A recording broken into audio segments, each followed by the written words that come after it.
সামনে যা পাইলাম তাই করলাম, সামনে যা দেখলাম তাই করলাম। হায় যুবক, এটা কি কোনো জীবন হইতে পারে? জীবনের কোনো আগা নাই, মাথা নাই, লক্ষ্য নাই, উদ্দেশ্য নাই। কেন এতক্ষণ ধরে মোবাইল টিপতেছ? কেন সারা রাত উলঙ্গ ছবি দেখতেছ? কেন নর্তকী দেখতেছ, জেনা দেখছো, বেবিচার দেখতেছ? এক ওয়াক্ত নামাজ পড়ো না, কোনো দিন ফজরের নামাজ পড়ো না। জানো না রাত কখন হয়, দিন কখন হয়, আলো কখন হয়, ভোর কখন হয়? কিচ্ছুই বুঝলা না। শুধু নারী, ছবি, নর্তকী, জেনা, বেবিচার, মদ, জুয়া, মোবাইলের অস্থিরতা, অসভ্যতা, আর বন্ধুদের আড্ডা। কে তোমার মা, কে তোমার বাবা, কে তোমারে বানাইলেন, কে তোমার রসুল, কে তোমার কিতাব, কি তোমার ধর্ম, কিচ্ছুই জানলা না। আরে মুসলমানের বাচ্চা এত বড় অপদার্থ মানুষের বাচ্চা হইতে পারে না। এটা জন্তু জানোয়ার হইতে পারে বেটা, হাইওয়ান হইতে পারে বেটা। মানুষের বাচ্চা এত বেখবর হয় না।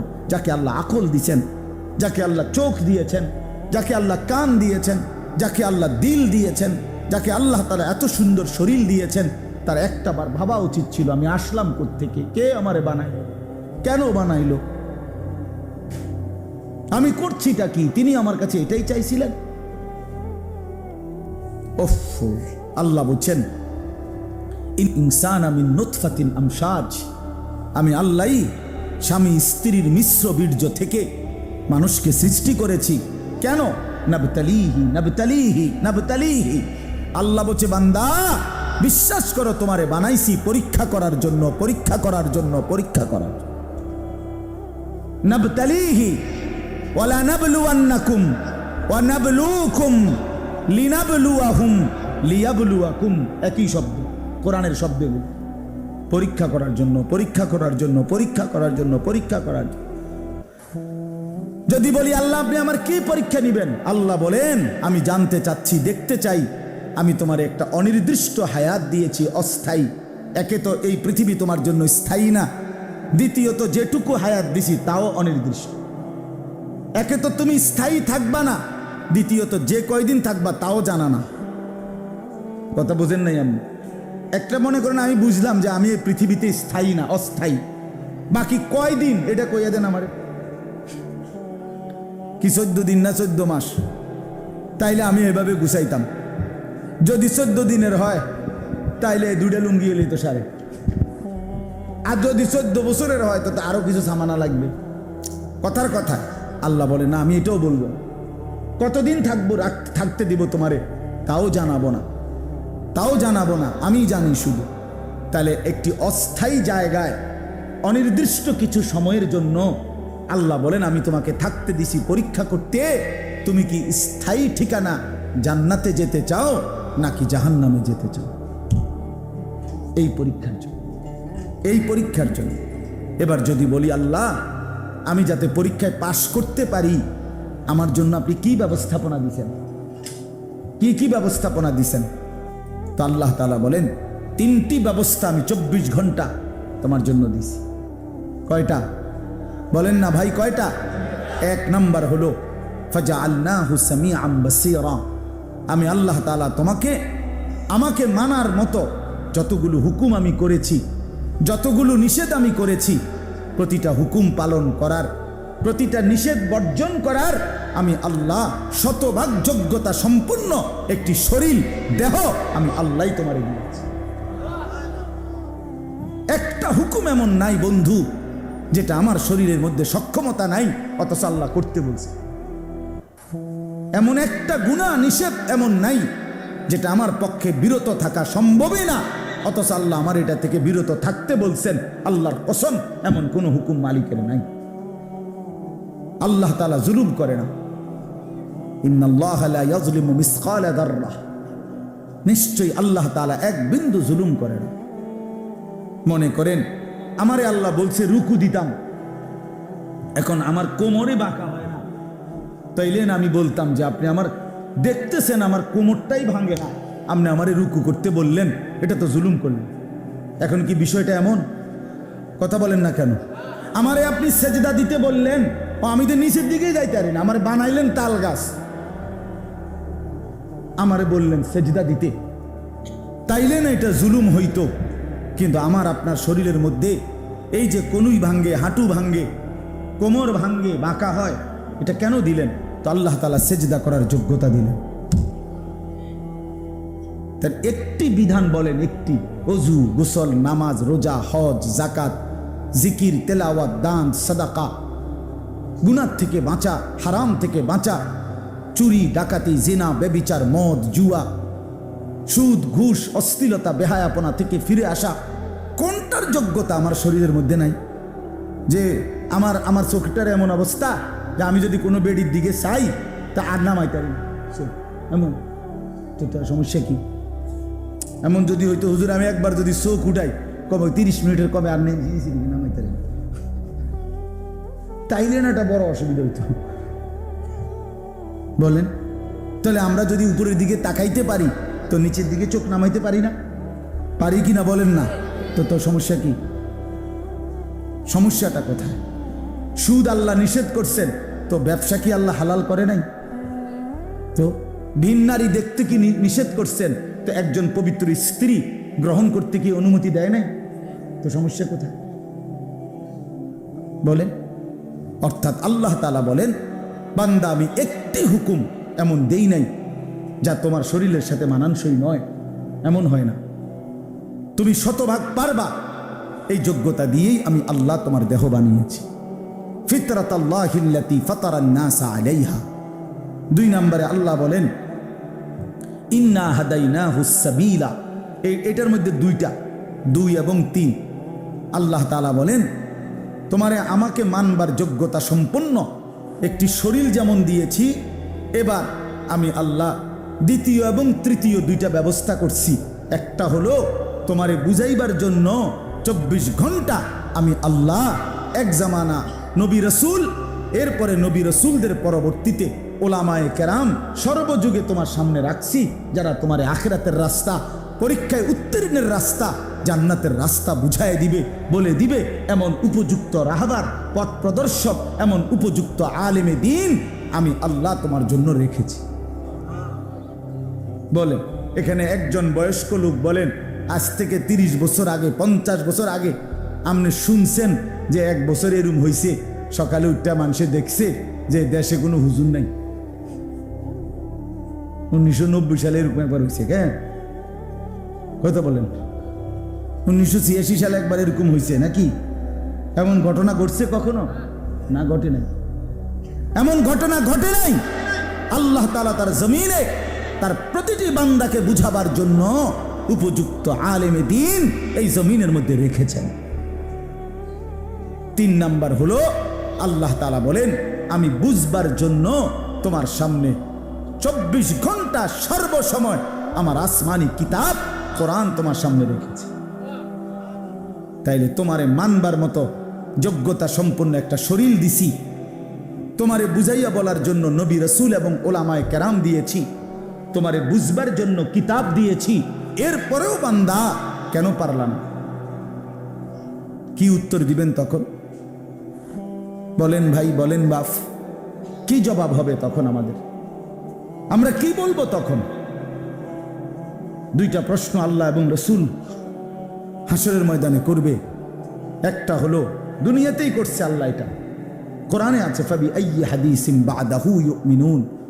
আমি নিয়মিত বলি এ কথাটা, কোরআন শরীফে আছে, আল্লাহ বলছেন, বান্দা আমি 23 বছরে 30 পারা কোরআন নাজিল করেছি। আমি আল্লাহ আমার সর্বশ্রেষ্ঠ কালাম তোমাদের জন্য দিয়েছিলাম। আমি এক একটা কথা বান্দা বারবার এই কোরআনের মধ্যে বলছি, আকিমুসসালাহ, আকিমুসসালাহ, আকিমুসসালাহ, আকিমুসসালাহ। বান্দা তুমি জানো আমি 80 বারের চাইতে বেশি তোমারে বলছি নামাজ পড়ো, নামাজ পড়ো, নামাজ পড়ো, নামাজ পড়ো। এত শ্রেষ্ঠতম কিতাব বললাম, 30 পারা কোরআন দিলাম, এতবার বললাম। আল্লাহ জানতে চাইছে কোরআনে, বান্দা এরপরে আর কোন কথা বললে, এর চাইতে দামি আর কোন কিতাব দিলে তুই নাফরমান আমার কথা মানতি? এই বেনামাজি বেঈমান, আর কোন আল্লাহ বললে, আর কতবার বললে কোরআনের চাইতে দামি আর কোন কিতাব নাজিল করলে তুই নাফরমান সেজদা দিতি? বলেন, আল্লাহ জানতে চাইছে যে আমি আর কি বললে আমি আর কেমনে বললে বান্দা, আমি আর কতবার বললে বান্দা আমারে মানতা। হায় হায়, ওফ।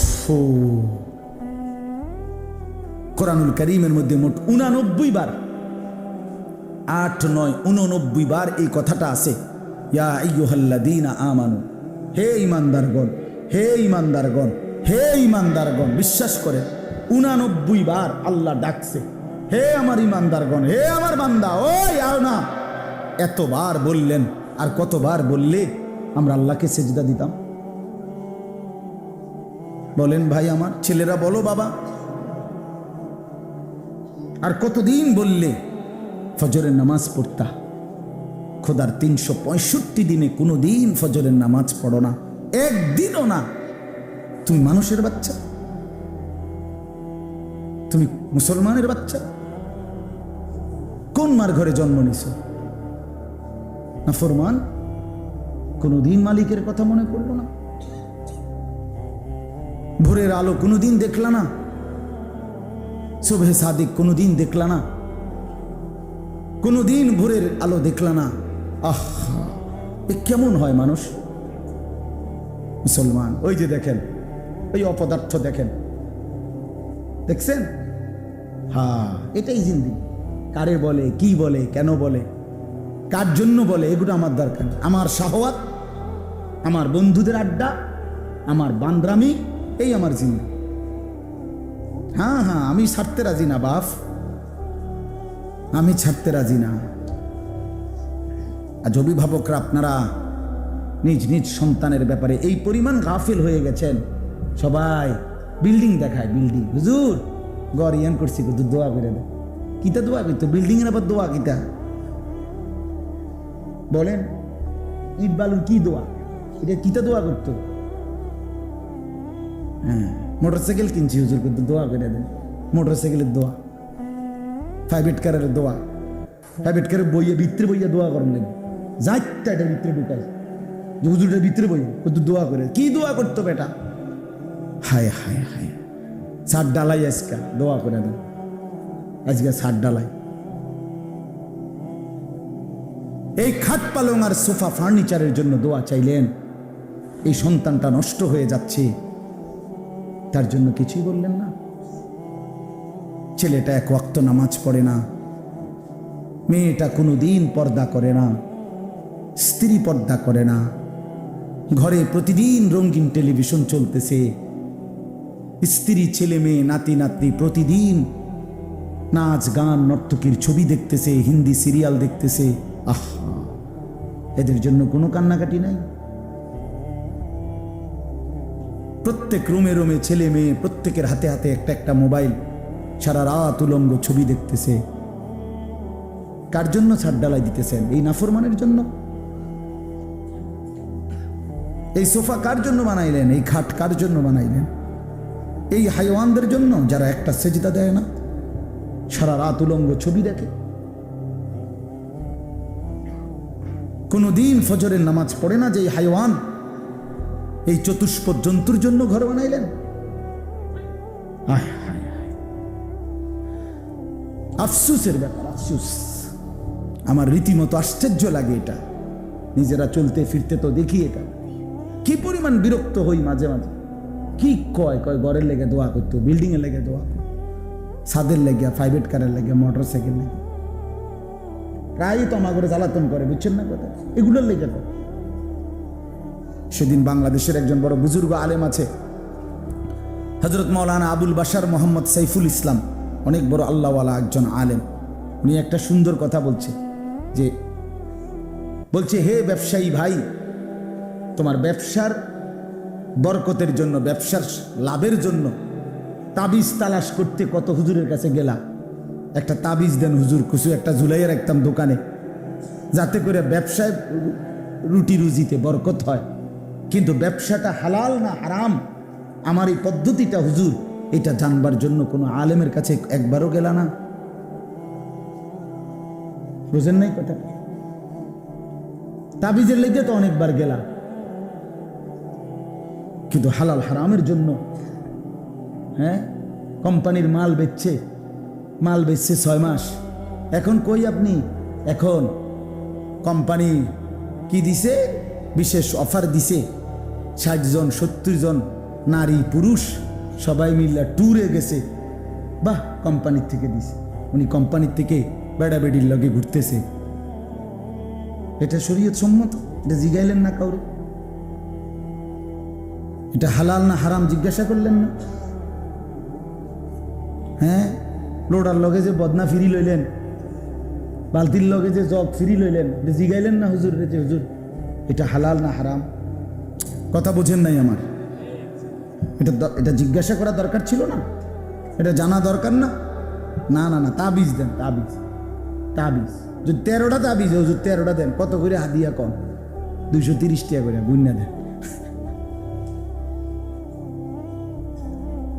হ্যাঁ জান, আপনি 30 টাকা করে কম দেন, 200 করে দেন। 13 দুগুণে কি 2600 দেন। এই হলো জিন্দেগি আমাদের। আপনারা রাগ হয়েন না। অর্থ হলো এই কথা বুঝানো যে আমরা এইভাবে যদি নিজেদের ব্যাপারে, সন্তানের ব্যাপারে, স্ত্রী পুত্র পরিজনের আখিরাতের ব্যাপারে ভুলে যাই, এই ঘর বাড়িয়ে খাট পালং আর সোফা ফার্নিচার এগুলো দেখাইয়া আল্লাহর কসম কোনো লাভ হবে না। 20 বছর পরে আমি বললাম, আপনার ঘরের সাজানো ফার্নিচারওয়ালা এই বাড়ি বরাবর আপনার মৃত্যুর 20 বছর পরে আইসা আপনি একদিন কবর থেকে ফেরেশতারে বললা, ঘন্টা 2-1 জন্য আপনি বাড়িতে আইসেন, নিজের বাড়িতে 20 বছর পরে আইসা দেখবেন আপনি যে ঘর ফার্নিচার আসবাবপত্র দিয়ে সাজাইয়া দিয়ে গেছিলেন তার কিছুই আপনার ঘরে নাই। সবগুলো পুরাতন হয়ে যাওয়ার কারণে, মডেল চেঞ্জ হয়ে যাওয়ার কারণে এগুলো ফেলে দিয়ে পরবর্তী জেনারেশন নতুন কিছু দিয়ে ঘর সাজাইছে। আপনি দেখবেন নাই, এগুলো নাই। এই সোফা নাই, আপনার বানানো সেই খাট আর নাই, ওই ফ্রিজ আর নাই, ওই ফার্নিচার আর নাই, এগুলো এখন আর নাই, এগুলো চলে না, এগুলো হালাই দিছে। কিন্তু প্রতিটা সেজদা, প্রতিটা রুকু, প্রতিটা জিকির, প্রতিটা তিলাওয়াত, প্রতিটা টাকার দান, প্রতিটা সাদাকা, আল্লাহর কসম আখিরাতে জান্নাতে ফেরেশতা ওইটার পুরস্কার একেবারে লিখিত ডকুমেন্ট সহ আপনার হাতে উঠায়। আররাফাহা লাহুম ইয়ারিফুনাহা, ইয়ারিফুনাহা কোরআন শরীফে আছে। আপনারা আমি এটা বুঝাইয়া কইতে মজা পাইবেন। আপনি বলেন একবার সুবহানাল্লাহ, আবার বলেন সুবহানাল্লাহ, আবার বলেন সুবহানাল্লাহ। এই কয়বার হইল? এই হাসরের ময়দানে ফেরেশতা জান্নাতে এই বান্দাকে বলবে যে ভাই সাহেব, 15ই নভেম্বর 2024 11:36 শাহেদা গোপ দারুল উলুম মঈনুল ইসলাম মাদ্রাসার মাহফিলে আপনি 11:36 যখন বাজে তখন একবার সুবহান আল্লাহ পড়ছিলেন, এইটা সেই সুবহান আল্লাহর পুরস্কার। এরপরে আপনি দ্বিতীয়বার আরেকবার সুবহান আল্লাহ পড়ছিলেন, এটা দ্বিতীয়বার একটা। এরপরে আরেকটা দিবে, সেটা বলবে এটা তৃতীয়বার একটা। এইভাবে আলাদা আলাদা এখানে আপনার পুরস্কারের মধ্যে, বিনিময় প্রতিদানের মধ্যে আপনার এখানে লেখা আছে একেবারে সন, তারিখ, দাগ নম্বর, BS CS RS শুদ্ধ লেখা আছে। কুলু ওয়াশরাবু হানিআম বিমা কুনতুম তা'মালুন। রব্বুল আলামিন বলেন, আমার জান্নাতি বান্দা সারা জিন্দেগীর সমস্ত নেক আমলের বিনিময়ে আমার জান্নাতে আরামসে খাও এবং পান করো। কুলু ওয়াশরাবু হানিআম বিমা আসলাফতুম ফিল আইয়ামিল খালিয়া। আল্লাহ জান্নাতি বান্দাকে বলবে, বান্দা দুনিয়ার জিন্দেগিতে যেই নেক আমলগুলো করেছো তার প্রতিটা হিসাব করে করে আজকে জান্নাতটা তুমি উপভোগ করে নাও। 100 হিসাব বুঝাই দিবে। জাযাআম বিমা কানু ইয়ামালুন।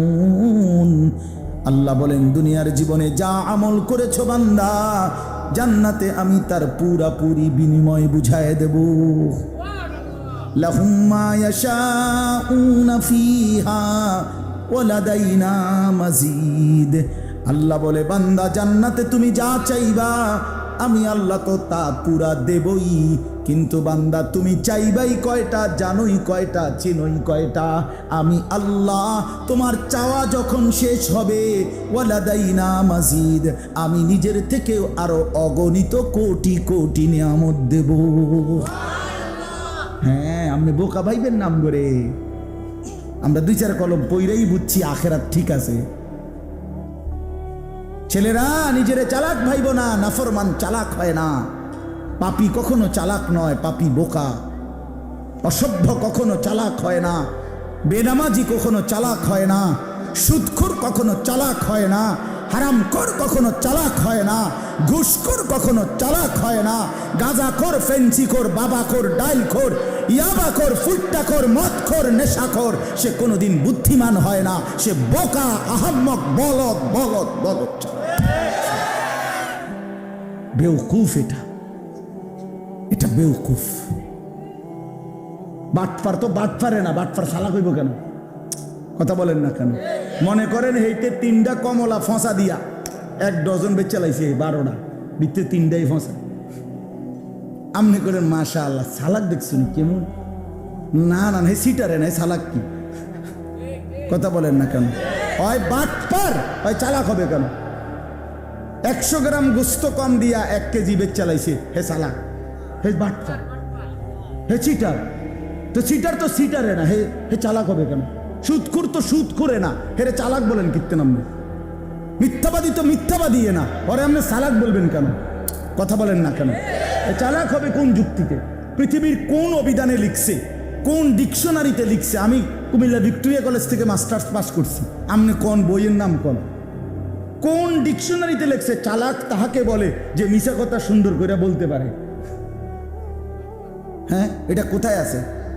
যে মানুষকে ধোকা দেয়, প্রতারণা করে, তাহাকে চালাক বলে, এটা কোন কিতাবে লিখছে?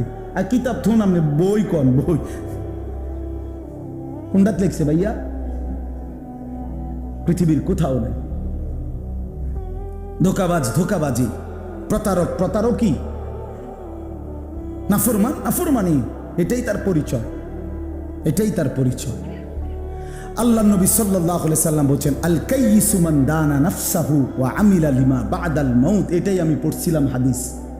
নবীজি বলেন, বুদ্ধিমান চালাক সে। আল কাইয়িস, সৌদি আরব থাকেন বা থাকছেন এমন আছেননি কেউ? হাত উঠান। প্রবাসী এই যে আরব দেশে, গালফে ছিলেন বা আরবে, ওইখানে আপনার কোয়াইস কোয়াইস মানে কাইয়িস, চালাক বেডা, বুদ্ধিমান। কোয়াইস মানে এটা গ্রাম্য আরবি কয় আর কি, মানে আল কাইয়িস অর্থ হইল বুদ্ধিমান, চালাক।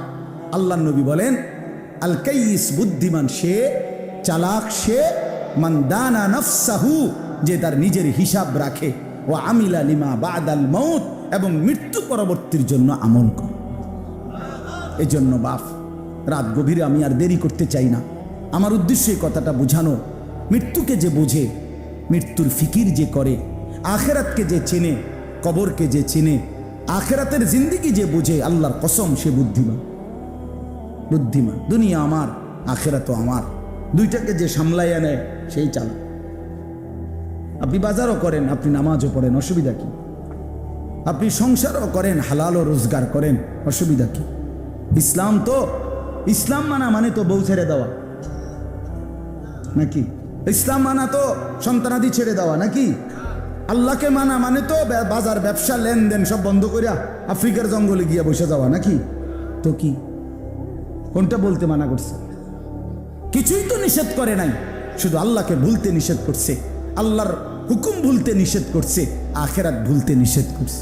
আল্লাহ বলছে, বান্দা দুনিয়া নাও, দুনিয়া কামাই করতে হালাল। কেউ যদি অজস্র কোটি টাকারও মালিক হয়, এটা তো দোষের না, হারাম টাকার 10 টাকাও তো ক্ষতিকর। হযরত আব্দুর রহমান ইবনে আউফ একজন সাহাবী ছিলেন, বেহেশতের সুসংবাদ প্রাপ্ত 10 জনের একজন, আশারায়ে মুবাশশারা যাদেরকে বলে, এর মধ্যে উনি একজন। আব্দুর রহমান ইবনে আউফ রাদিয়াল্লাহু তাআলা আনহু, উনি এত বড় ব্যবসায়ী ছিলেন মদিনায়। কিতাবে আছে, ওনার এক দিন ব্যবসার মাল মদিনার বাজারে চালান আসতো পাইকারি 100 উট বোঝাই মাল। একদিন এক এক দিনে মাল আইতো, 100 উট বোঝাই মাল মদিনার বাজারে ওনার গুদামে নামতো। উনি কত বড় ব্যবসায়ী ছিলেন সেই জামানায়, আজ থেকে 1500 বছর আগে। তো কি হয়েছে এতে? হালাল তো হালালই, হারাম থেকে বাঁচা। এই জন্য মৃত্যুকে মনে রাখা, আখেরাতকে মনে রাখা, কবরকে মনে রাখা, কেয়ামতকে মনে রাখা, হাসরের মাঠকে মনে রাখা, এটাই আমাদের জিন্দেগির পুঁজি। আর এই কোরআনুল কারীমের মধ্যে আল্লাহ তাআলা এটাই বারবার বারবার মনে করায় দিয়েছে। আল্লাহ বলছে, বান্দা যাই করো শুধু এদ্দুর মনে রাখো, এটা থাকবে না, এটা থাকবে। দুনিয়া যতই সাজাও বান্দা মনে রাখো, তুমিও থাকতা না, দুনিয়াও থাকতো না। তুমিও যেমন মৃত্যু হবে, এই কায়নাতেরও মৃত্যু হবে। এই দুনিয়ার প্রত্যেক মানুষের মৃত্যু হলে সেটারে মৌত বলে, আর একদিন গোটা সৃষ্টি জগতের মৃত্যু হবে, সেটারে কিয়ামত বলে, সেটারে কিয়ামত বলে। কেউ থাকবে না, আল্লাহ কথাটা বারবার মনে করাইছে। তোমার যেমন মৃত্যু হবে, সৃষ্টি জগতেরও মৃত্যু হবে। ইযাস সামাউন ফাতারাত ওয়া ইদাল কাওয়াকিবুন তাসারাত। আল্লাহ বলছেন ইযাস শামসু কুফিরাত। আল্লাহ তাআলা এভাবে বারবার বলছেন ইযাস সামাউন শাক্কাত। আসমান ভেঙে যাবে, চূর্ণ বিচূর্ণ হয়ে যাবে, তারকারাজি খসে খসে পড়বে, সূর্য চন্দ্র আলোহীন হয়ে পড়বে।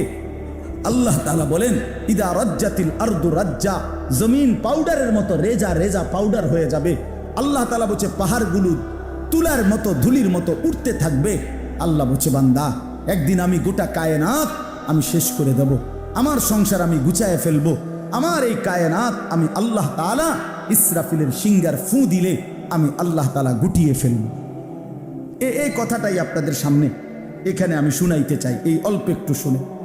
আল্লাহ তাআলা এখানে এই কথাটাই তুলে ধরছেন কোরআনের বহু সূরায়, যে বান্দা এই সৃষ্টি জগৎ একদিন থাকবে না, কিয়ামত হবে, একদিন ইসরাফিল ফু দিবে। ইসরাফিল যেদিন ফু দিবে, কোরআনে এই বর্ণনাটা দুই ভাবে আছে। একটা হলো ইসরাফিল প্রথমবার ফু দিবে, আরেকটা হলো ইসরাফিল দ্বিতীয়বার ফু দিবে। ইসরাফিল মোট দুইবার ফু দিবে। প্রথমবার ফু দিলে জমিনের মধ্যে ভূমিকম্প শুরু হবে। আল্লাহ বলেন এই ভূমিকম্পটা গোটা পৃথিবী একসাথে, আমার সৃষ্টি পুরাটা একসাথে নড়বে। ইন্না জালজালাতাস সাআতি শাইউন আযীম।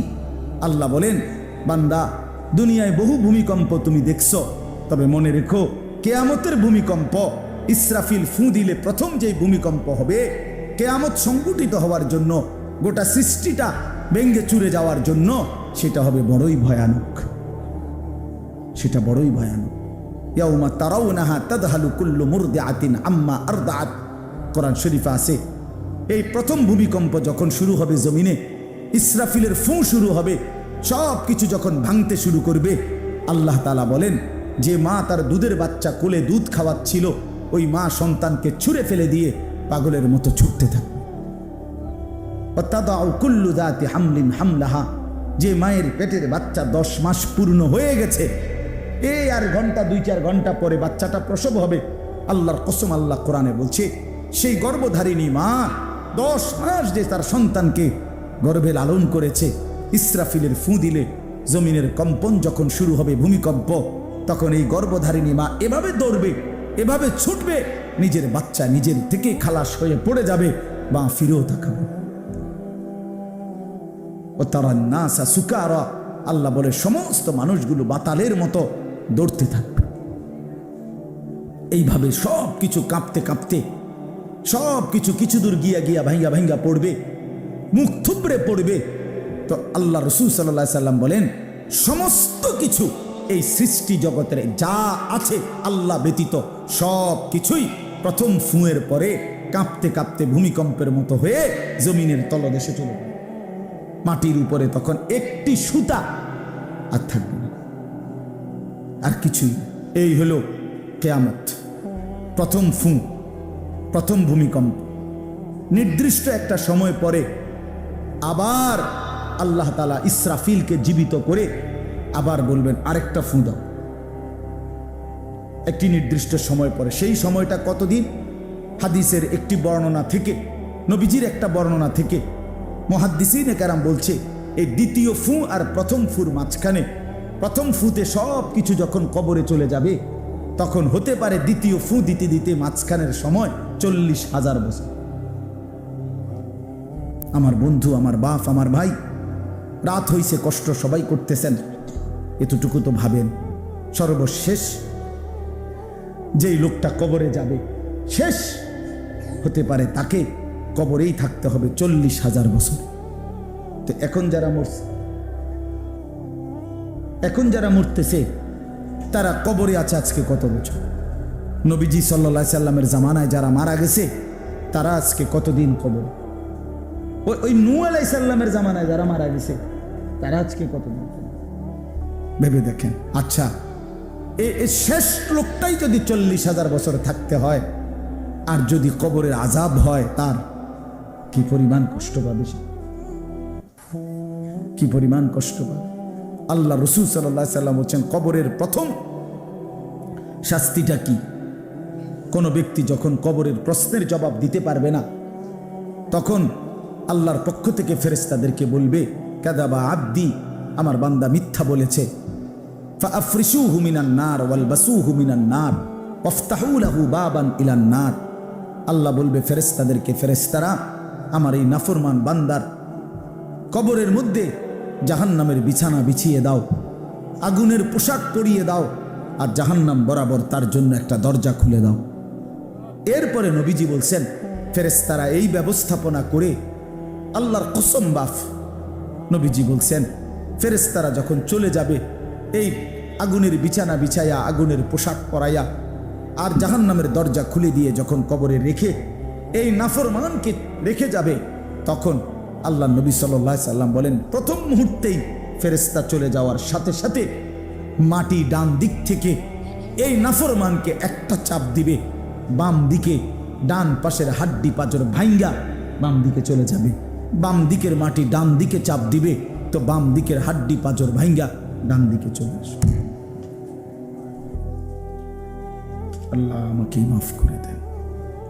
আল্লাহুম্মা ইন্নী আউযু বিকা মিন আযাবিল কবর। নবী সাল্লাল্লাহু আলাইহি সাল্লাম 5 ওয়াক্ত নামাজের পরে, আল্লাহর কসম বন্ধু, প্রতিদিন 5 ওয়াক্ত নামাজের পরে নবীজি কবরের আযাব থেকে পানাহ চাইতেন। প্রতিদিন। হযরত উসমান রাদিয়াল্লাহু তাআলা আনহু কবরের সামনে দাঁড়াইলে এই পরিমাণ কাঁদতেন, হাত্তা ইয়াবুল্লা লিহিয়াতাহু। হাদিসে আছে কিতাবে যে তার দাড়িগুলো ভিজে ভিজে যাইত, দাড়ি ভিজে যাইত, এই পরিমাণ কাঁদতেন কবর দেখলে। এরপরে তো সামনে ভাইয়া, বিষয়টাকে হালকা মনে করেন না। বাবারা আমার, ছেলেরা আমার, বিষয়টাকে দোস্ত আমার, হালকা মনে করেন। এই বেনামাজি জিন্দিগি কষ্ট পাইবেন, এই বেহায়ার জিন্দিগি কষ্ট পাইবা বাপ। আমি বলছিলাম আরেকটা কথা, আল্লাহ নবী বলবে একটা কথা, তো আল্লাহ বলছে, বান্দা আমি আর কতবার বললে, কেমনে বললে, আমি এর চাইতে দামি আর কোন কথা নাজিল করলে তুমি আমারে মানতা? আর নবীজি বলবে হাসরের ময়দানে, নবী বলবে, উম্মত তুমি জানো, হাদিসের তাফসীরের মধ্যে আছে, প্রত্যেক ব্যক্তি, আল্লাহ বলছে নবীকে, আমাদের নবী সাল্লাল্লাহু আলাইহি সাল্লামকে, বন্ধু আপনারে সামনে রাইখা আপনার উম্মতের আমল নামা আমি আপনারে সামনে রাইখা খুলমু। নবী সাল্লাল্লাহু আলাইহি ওয়াসাল্লাম যখন উম্মতের আমল নামা খুলে দেখবে, খোদার 365 দিনে কোনো দিন ফজরের নামাজের সেজদা নাই, 30 বছর সুদের ব্যবসা করছে, 50 বছর মিথ্যাই বলে গেছে, হারাম রোজগারি করেছে, 30 বছর যাবৎ মহিলাটা কোনো পর্দা করে নাই, ঘরের মধ্যে কোনো দিন শরীয়ত বলতে কিছু নাই। আল্লাহর নবী সাল্লাল্লাহু আলাইহি সাল্লাম তখন বলবে, উম্মত তুমি জানো আমি 23টা বছর অনবরত তোমার জন্য কেঁদেছিলাম। আমি সেই নবী, যে নবী সারা রাত এশার নামাজের পরে দাঁড়াইছি ফজরের আজান পর্যন্ত, এক দাঁড়ানোতে চোখের পানি ফেলে উম্মতের জন্য দোয়া করছিলাম। আল্লাহ রসুলের স্ত্রী আম্মা জান আয়েশা বলছেন, নবী এই পরিমাণ কাঁদছে, এতটা লম্বা দাঁড়ায় ছিল উম্মতের জন্য, হাত্তা তাওয়াররামাত কাদামাহু, 2টা পাও ফুলে ফুলে গেছে। আল্লাহ নবী বলবেন, উম্মত আমি 23 বছর কাঁদছি রে, প্রতিটা রাত কেঁদেছি, দিন কেঁদেছি। আমি এই পরিমাণ, পিঠটা খুলে দেখাবে চাদর সরিয়ে, আমার উম্মত, আমার পিঠটা দেখো, তায়েফের পাথরের আঘাতে আমার পিঠ কি পরিমাণ ছিদ্র ছিদ্র হয়ে গেছে। আমি সেই নবী, যে নবী তোদের জন্য পেটে ক্ষুধার কষ্টে পাথর ভাঙছিলাম 2টা। আমি উহুদের ময়দানে দান দান শহীদ করে রক্ত মাখা শরীর নিয়ে বেহুশ হয়ে লম্বা সময় পড়েছিলাম। আমার ঘরের চুলায় 3 মাস, হাদিসে আছে আম্মাজান আয়েশা বলছেন, নবীজির ঘরে আমরা 9 জন বিবি। উনি বলছে আল্লাহর কসম 3 মাস, কোনো দিন টানা 3 মাসে কোনো দিন আমাদের ঘরের চুলায় 9 জন বিবির ঘরে কারো ঘরের চুলায় কোনো দিন আগুন জ্বলে না। 3 মাস খেজুর আর পানি দিয়ে আমরা জিন্দেগি কাটাইছি।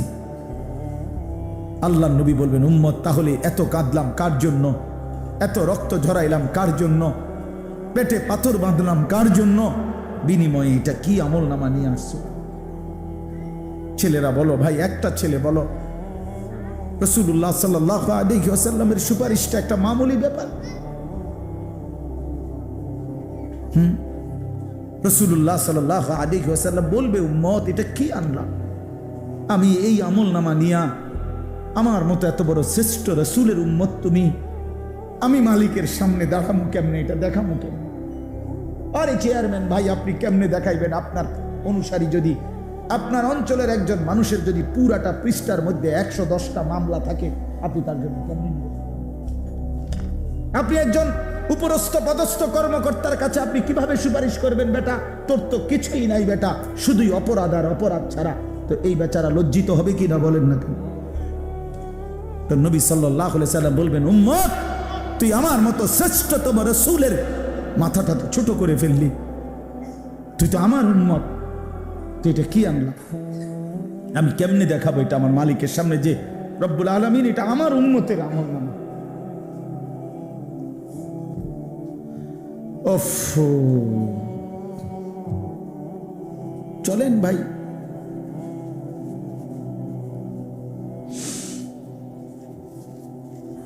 এই জন্য দোস্ত আমার, বন্ধু আমার,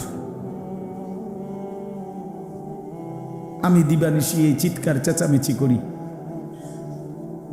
এই আহাজারি আমার অনেক দিনের। মুসলমানের সন্তান ফিরবে, নওজওয়ানরা ফিরবে, মুসলমানের যুব সমাজ নামাজ পড়বে, আল্লাহরে চিনবে, এটাই আমার স্বপ্ন, এ আমার দিলের তামান্না। কারো প্রতি আলহামদুলিল্লাহ এখন আর দিলে শত্রুতা রাখি না, কারো বিরোধিতা, কারো প্রতি হিংসা করার কোনো সময়ও নাই, বিশ্বাস করেন, একদম সময় নেই, সময়ই তো না। আমি জুমার নামাজ পড়াইছি ঢাকা মোহাম্মদপুর আদাবর, আমার জুমা, ওইখান থেকে আমি জুমার পরে রওনা দিয়া মাগরিবের পরে রোয়াচালা বয়ান করছি, এশার একটু পরে ওই মুসাগারা বয়ান করছি, এরপরে এখানে এসে বয়ানে বসছি, শুধু অজু করছি, শুধু অজু, শুধু সময় বাঁচানোর জন্য মসজিদের খানাটা খাই নাই, হোটেলে, পথের একটা হোটেলে মদনপুর পার হয়ে আইসা অল্প কয়টা ভাত খাইছি। এটা বলার উদ্দেশ্য হলো কেরামতি বুজুর্গি বুঝানো না, আল্লাহর কসম বুঝানো হইল এই কথার ফিকির যে কাউরে প্রতিপক্ষ ভাববার কোনো দরকার নেই, কোনো দরকার নেই। আল্লাহ আমাদের সবাইকে বুঝ দান করেন। প্রতিটা ছেলের প্রতি আমার অনুরোধ, বাবা তুমি নষ্ট হইও না, তুমি বরবাদ হইও না। এক বন্ধুর খপ্পরে পইরা, একটা সামান্য মোবাইলের খপ্পরে পইরা, একটা দুষ্ট নারীর খপ্পরে পড়ে, মেয়ের খপ্পরে পড়ে চরিত্রহীন হইও না, চরিত্রহীন। আল্লাহ তাআলা মানুষকে যেই চাহিদা দিছে সেটা পূরণের বৈধ ব্যবস্থাও দিছে। মানুষকে আল্লাহ তাআলা তৃষ্ণা দিয়েছেন, তো তৃষ্ণা নিবারণের জন্য পবিত্র হালাল পানীয় আল্লাহ তাআলা দিয়েছেন। মানুষকে আল্লাহ তাআলা ক্ষুধার চাহিদা দিয়েছেন, তো হালাল খাবারও আল্লাহ তাআলা দিয়েছেন। তো মানুষের লজ্জাস্থানের যেই চাহিদা, শাহওয়াত, যৌন চাহিদা, এটা আল্লাহ তাআলা দিয়েছেন, তো এটা পূরণের জন্য হালাল স্ত্রী আল্লাহ প্রত্যেক পুরুষের জন্য ব্যবস্থাও রেখেছেন। কেন নষ্ট হইবা? চরিত্রহীন হইবা কেন? উলঙ্গ ছবি আর নর্তকীর পিছনে জীবন শেষ করে দিবা কেন? কি দুঃখে বন্ধু নষ্ট হইলা বলো? অনেক ছেলে তো এখানে বসছো মাশাআল্লাহ, কিন্তু অনেক ছেলের চেহারা দেখলেই বোঝা যায় ভাইয়া নামাজ পড়নি, চেহারায় সেজদার চিহ্ন নাই। দোস্ত আমার চিহ্ন নাই, আল্লাহ আমাদেরকে মাফ করে দেন। তো আল্লাহ তাআলা বলেন ইসরাফিলকে আল্লাহ দ্বিতীয়বার উঠাবে, উঠাইয়া বলবে ইসরাফিল আবার ফুঁ দাও। এই আবার ফুঁ দিলে এবার আবার জমিন কাঁপতে শুরু করবে দ্বিতীয়বার। তো প্রথমবার ফুঁ দেওয়াতে জমিন কাঁপতে কাঁপতে সব কিছু কই গেছিল? নিচে, মাটির নিচে। মাটির উপরটা কি খালি, ফাঁকা না? এইবার দ্বিতীয়বার যখন ইসরাফিল ফুঁ দিবে, মাটি কাঁপতে কাঁপতে ভূমিকম্প শুরু হলে এবার জমিনের সমস্ত কিছু ভিতরে যেগুলো ছিল সব কিছু জমিনের উপরে উঠে আসবে একেবারে একটা সুতা সহ। গরু, ছাগল, মানুষ, জিন, স্বর্ণ, রৌপ্য, হীরা, মণি, মুক্তা, জহরত, সব সব সব, শুধু মানুষ না, একেবারে সব কিছু। একেবারে আদম আলাইহিস সালামের জামানা থেকে ইসরাফিলের ফু পর্যন্ত যত কিছু মাটির তলে গেছে সব মাটির উপর উঠে আসে। ইদা জুলজিলাতিল আরদু জিলজালাহা, আল্লাহ তাআলা বলেন এই দ্বিতীয়বারের ভূমিকম্প জমিনে যখন হবে, ও আখরাজাতিল আরদু আসকালাহা, জমিন তার তলদেশ থেকে তার ভেতরে যা কিছু বোঝা জমিনের মধ্যে ছিল সব কিছু সে জমিনের উপরে তুলে দিবে। তুলে দিলে তখন তাফসীরের মধ্যে আছে এই যে স্বর্ণ, রৌপ্য, মণি, মুক্তা, টাকা পয়সা, হীরা, জহরত, অর্থ সম্পদ, এগুলোর স্তূপ থাকবে। আশ্চর্য কথা শোনেন, সরাসরি হাদিসে আছে, নবীজি বলছেন এই স্বর্ণ, রৌপ্য, মণি, মুক্তাগুলো তখন আল্লাহর কুদরতে কথা বলবে। এইগুলা, এই অর্থ সম্পদগুলা, মানুষের যে অর্থ সম্পদ, এগুলো কথা বলবে। কি কথা বলবে? চোরের ডাক দিবে, আইনা সারিক, এই চোর, এদিকে বাটফার, এদিকে এই সম্পদের জন্য চুরি করেছিলি, আজ যা দরকার নেই। আইয়ুহাল কাতি, এই ডাকাত, এদিকে এখান থেকে নে, এই সম্পদের জন্য ডাকাতি করছি, নে এখন নে। সরাসরি হাদিস আছে, রাসূলুল্লাহ সাল্লাল্লাহু আলাইহি ওয়াসাল্লাম বলেছেন এই অর্থ সম্পদ ডাক দিয়া বলবে, হে আত্মীয়তার সম্পর্ক ছিন্নকারী বেঈমান, এদিকে এই সম্পত্তির জন্য আপন ভাইকে বঞ্চিত করছিলি, আপন চাচাকে বঞ্চিত করছিলি, আপন ভাতিজারে বঞ্চিত করছিলি, এর জন্যই আত্মীয়তার সম্পর্ক ছিন্ন করেছিলি, এখন নে যা লাগবে নে। হারামখোর এখন নে, সুদখোর কত টাকা দরকার তোর এখন নে। আল্লাহর কসম, মানুষ পাগল হয়ে যাবে, অবাক হয়ে যাবে। আর এটা কি? এই এরপরের আয়াত, ওয়াকালাল ইনসানু মা লাহা, লোকেরা বলবে ওমা এটা কি? আরে এটা কি কারবার? এগুলো কথা কয় কেমনে? এগুলো কয় কি? এগুলা মানুষ সব অবাক হয়ে যাবে, বলবে একে অপরে মা লাহা, জমিনের কি হলো, এগুলোর কি হলো, এগুলো কথা বলছে কেন, এগুলো কি বলতেছে এগুলো? অর্থাৎ কেউ তো কিছুই নিবে না, নিবে কিছু, কথা বলেন না কেন কারো কোনো। তো এবার আল্লাহ বলেন ইয়াউমা ইদিন তুহাদ্দিসু আখবারাহা, আল্লাহ বলে বান্দা অর্থ সম্পদগুলো কথা বলছে দেখে অবাক হইলা, এখনো না দেখবা আসল খেলা, এখনো না দেখবা মেন খেলাটা, যে এখন দেখবা তোমার পায়ের নিচের জমিন, তোমার পুরা জিন্দেগির ভালো মন্দ সমস্ত কিছু তোমার সামনে আমি আল্লাহর সামনে বলে দিব। এখন শুনো, এই জমিন তোমার ভালো মন্দ কথা বলবে। ইয়াউমা ইদিন তুহাদ্দিসু আখবারাহা, তোমার প্রতিটা মিনিট সেকেন্ড একাকী প্রকাশ্য, ঘরে বাহিরে, লোকালয়ে, আলোতে, অন্ধকারে, রাত গভীরে, দিনের আলোতে তুমি যা ভালো করেছো তাও বলবে, তুমি যা মন্দ করেছো তাও বলবে। রাত গভীরে তাহাজ্জুদের নামাজ পড়ছিলা, এই জমিন এখন বলবে রাত গভীরে জিনা ব্যভিচার আর মদের আড্ডা, জুয়ার আড্ডায়, নারীর আড্ডায় পড়েছিলা, এটাও এখন বলবে।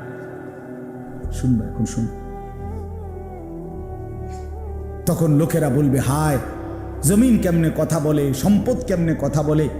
তো আল্লাহ বলেন বিআন্না রাব্বাকা আওহা লাহা, এজন্য বলে যেহেতু আল্লাহ তাআলা আদেশ করেছে। আল্লাহ আদেশ করলে তার গোটা সৃষ্টি কথা বলে। তাহলে মূলত জিহ্বায় কথা বলে না, আল্লাহ আদেশ করলে গোশতের এই টুকরাটা কথা বলে। নাহলে যেই লোক, আপনারা কোনো বোবা দেখছেন কথা বলেন না। বোবা মানুষ দেখছেন কখনো? তো বোবা মানুষের তো জিহ্বা নাই, ঠিক না? আছে না? আছে কিনা বলেন না তো? তো হে কথা কয় না কেন? কথা বলে না কেন? মানে কথা বলে না কেন? মানে জিহ্বা তো আছে কিন্তু কথা বলে না কেন?